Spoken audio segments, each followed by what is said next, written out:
Trump just let everybody know exactly what he wants in the next stimulus package. And how else did he do it? Of course, by tweeting about it. So in his tweet, he said, well-run states should not be bailing out poorly run states using virus as the excuse. The elimination of sanctuary cities, payroll taxes, and perhaps capital gain taxes must be on the table. Also, lawsuit indemnification and business deductions for restaurant and entertainment. So these are the things Donald Trump wants in the next stimulus package. So in this video, I'll go over exactly how that's going to affect you and I, and how it's going to benefit investors, businesses, and also employers. Capital gains are the profits you receive from selling an asset like a stock, a land, or business. And Donald Trump wants to get rid of capital gains tax. So if he does that, he's going to eliminate the tax that people are going to have to pay. And the tax people pay depends on their income.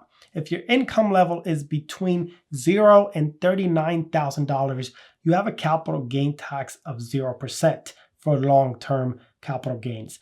If you have an income between $39,000 to $434,000, your capital gain tax is 15%. So you'll have to pay 15% on any profit you get from selling a stock, land, or business. Lastly, if your income is above $434,000, your capital gain tax is 20%. So you can see here that the richer you are, the more you're going to have to pay in capital gains tax.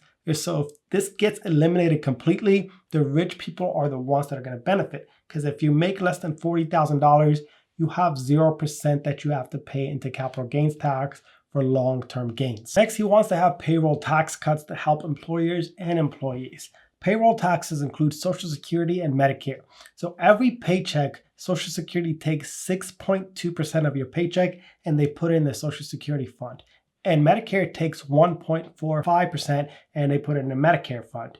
And they do the same thing from your employer. So your employer also pays 6.2% and 1.45%. So if they have payroll tax cuts, both the employer and the employee stand to benefit.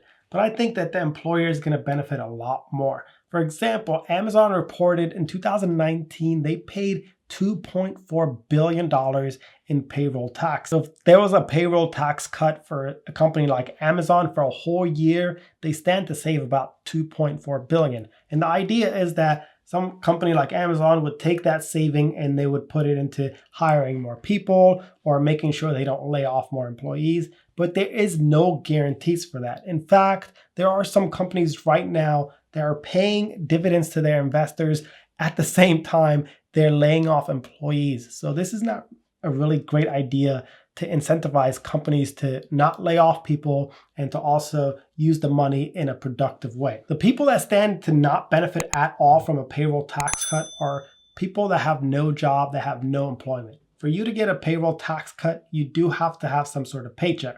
Because again, payroll taxes will eliminate the taxes that you're paying on Social Security and Medicare, and it puts more money into your pocket.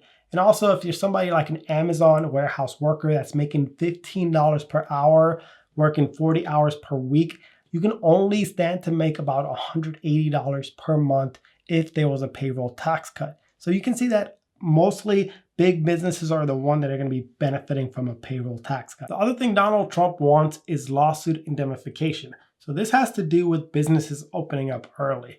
This is encouraging businesses to open up with no repercussions when it comes to lawsuits. So if a business opens up early, they ask their employees to come back and the workplace is not safe, the employee can't sue the employer for unsafe conditions. Also, the consumer, aka us, we can't sue the businesses if they're not conducting business in a safe manner. So this protection is kind of a little worrying because it kind of makes it seem like it's okay if a business opens up when it's not ready to. So there's a lot going on here, but I don't really see much help for regular Americans like you and I. This is not any stimulus check. I don't see any mention of a direct payment to Americans.